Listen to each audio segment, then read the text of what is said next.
ছিল, তার নাম ছিল ইউসুফ রহমাতুল্লাহ আলাই। ইউসুফ রহমাতুল্লাহ আলাই মস্ত বড় একজন আল্লাহর ওলি, কামেল আল্লাহর ওলি ছিলেন। এই পীর সাহেব যখন ওফাতের সময় হয়ে গেল, পীর সাহেবের খাদেমগণকে বললেন, ও আমার মুরিদ সন্তানেরা, তোমরা আমার কাছে আসো, তোমরা শুনে নাও, শুনে নাও, আমি মনে হয় আর দুনিয়া জমিনে বেশি দিন থাকবো না। মুরিদান সবাই কাঁদতে লাগলেন, হুজুর আপনি কি বলতেছেন? আপনি যখন চলে যাবেন আমাদের কি হবে? পীর সাহেব বলতেছেন, বাবা আমি যখন চলে যাব আমারই দায়িত্বে কাউকে না কাউকে আমি দিয়ে যাব। বাবা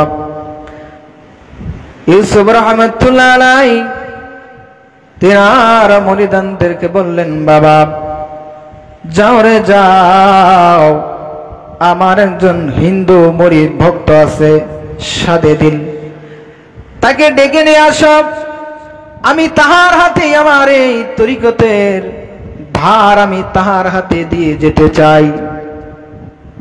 মুরিদানরা চিন্তা করতেছে, হুজুরের কোটি কোটি লক্ষ লক্ষ মুরিদান মুসলমান, এত থাকতে হুজুর একজন হিন্দুকে ডাকলেন, হয়তোবা হুজুর অসুস্থর মধ্য দিয়ে কথাগুলো বলতেছেন।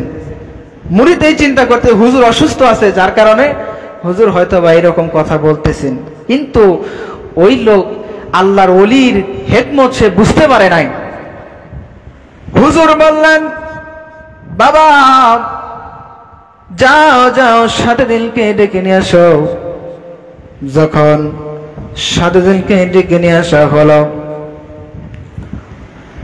ইউসুফ রহমাতুল্লাহ আলাই সাদে দিলকে উপদেশ দিলেন, বাবা আমি যখন দুনিয়ার জমিন থেকে চলে যাব, মনে হয় দু একদিনের বেশি আর দুনিয়ার জমিনে থাকবো না, এর মধ্যে আমি দুনিয়া থেকে দারুল বাকায় তাশরীফ নেব। বাবা তবে তোমাকে কিছু উপদেশ দিয়ে যাই, আমি যখন ওফাত নেব, আমার ওফাতের 3 দিন পরে তুমি ওই যে অমুক জায়গায় মঞ্চ হবে, অমুক জায়গায় সমাবেশ হবে, সেইখানে তুমি কিছু উদ্দেশ্য কথা বলবে। যখন এই কথা বললেন, 2 দিন পরে ইউসুফ রহমাতুল্লাহ আলাই বিদায় নিলেন, দারুল বাকায় চলে গেলেন। ভক্ত বিন্দুরা সবাই পাগল পারা হয়ে গেল। হুজুর ওসিয়ত করে গেছে, আমি যখন দুনিয়া জমিনে থাকবো না, তখন সাদে দিল তোমাদেরকে উপদেশ দিবেন। মুরিদানরা এবার একে অপরকে বলাবলি করতে লাগলো, একে তো সাদে দিল একজন হিন্দু মানুষ, হুজুর কিবলাজান তাকে দায়িত্ব দিয়ে গেলেন।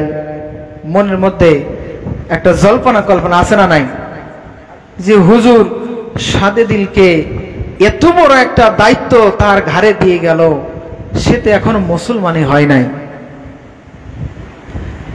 এবার লক্ষ লক্ষ মানুষ একত্রিত হইল, সাদে দিল আসলেন, পরনে ধুতি, গলায় পৈতা, মাথায় খ্রিস্টানি টুপি। যখন মঞ্চে আসলেন, ভরাক্রান্ত হৃদয়ে তিনি বলতে লাগলেন, আমার ভাইয়েরা, গত 3 দিন হলো আমাদের মুর্শিদ কিবলাকে আমরা হারিয়েছি, সবার মনে পাহাড় পরিমাণ ব্যথা। আজকে 2টি কথা আপনাদের সামনে বলে যাই। আপনাদের মনে একটা কথাই আছে, সাদে দিলকে কেন হুজুর এত বড় দায়িত্ব দিয়ে গেলেন? তবে আপনারা শুনে নেন, এই যে আমার গলার মধ্যে পৈতা বা মাথার মধ্যে টুপি, পরনে ধুতি আপনারা দেখতেছেন, ইহার কারণ কি আপনারা জানেন? আপনারা জানেন না? আপনাদেরকে সাক্ষী রাখিয়া এই লক্ষ লক্ষ মানুষের সামনে আপনাদেরকে সাক্ষী রাখিয়া সব কিছু ফেলে দিলাম, আপনাদের সামনে কলেমা শরীফ পড়ে মুসলমান হয়ে গেলাম। জোরে একবার বলা যাবে কি সুবহানাল্লাহ? এবার ওই সাদে দিল বলতেছেন, ও বাবার মুরিদান, তোমরা শুনে নাও, আমি সাদে দিল যেই রকম ভাবে পরনে ধুতি ওইটা মাথার টুপি সরে ফেলে দিলাম, তোমাদের কলবের মধ্যে যেই ধুতি পরা আছে, যেই পৈত্যা আছে, আগে সেটাকে তোমরা দূর করো। সরে একবার বলা যাবে কি আল্লাহু আকবার? চিন্তা করে দেখেন, একজন হিন্দু ভক্ত তার পীরকে সে কেমন করে রাজি খুশি করেছে। শুধু উপরে মুসলমান টুপি দাঁড়িয়ে থাকলো আর বড় হুজুর হয়ে গেলাম। ভিতরে আগে নিজের ভিতরকে পরিষ্কার করতে হবে, ঠিক কি না? ভিতরকে আমাদেরকে পরিষ্কার পরিচ্ছন্ন করতে হবে। তাহলেই তো আল্লাহ বলেছেন, বান্দা আমার নিদর্শন তোমার ভিতরে, তোমার ভিতরে আমি আছি, তখন